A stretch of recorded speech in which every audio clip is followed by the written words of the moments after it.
અમે આજે બીજા દિવસે દર્શન કરવા જઈએ મહાદેવના 1500 મીટર ઊંચા ડુંગરમાંથી જઈ તકને મહાદેવજીના દર્શન કર્યા અને અમે ડુંગર હતો એ માથે માતાજી હતા અને પાંચ સિંહના મુખ માથે માતાજી બેઠા હતા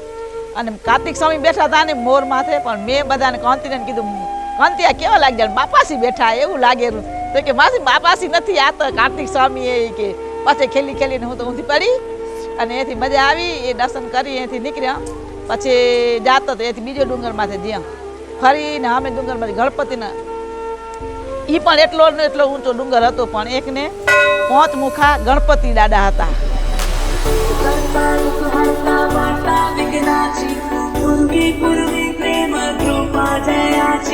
सर्वांगी सुंदर विशेंदुराची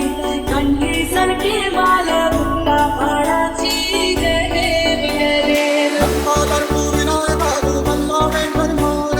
विघ्नेश्वर तुमे विघ्न भूमि रेंकरा मोर भक्तिगुंडिगु गणिमुखारु पृथ्वी विनायका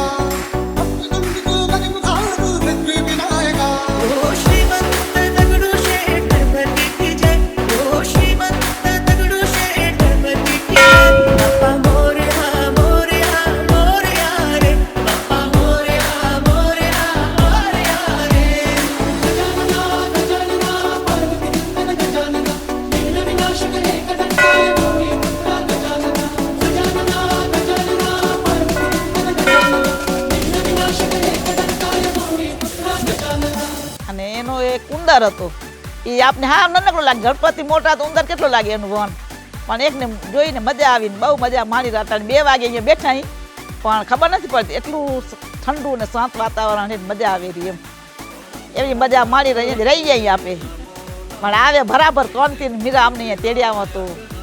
એમથી ના કેદી જાત એમ પુલાશ્રમ પણ આ છોકરા પોતે અહીંયા કને આવું જોવાની મજા આવે રહી ઓય કને બીજા એમ થારું ઉતરા જેવો પતંગ કેમ ઉડે એવો હતી ઓલા પતંગ જેવો મોરમાં ઉડેર અને જાય દર્શન કરવા એમાં જવાની ઈચ્છા તો થાય રહી પણ ના થાય રહી એમ થાય ના મને બીક લાગશે પણ કંટીને જસુમાંથી કે ના હાલ માસી હાલશે મજા આવશે એમ હવે એમ કેમ થાય ખબર નહીં ભગવાન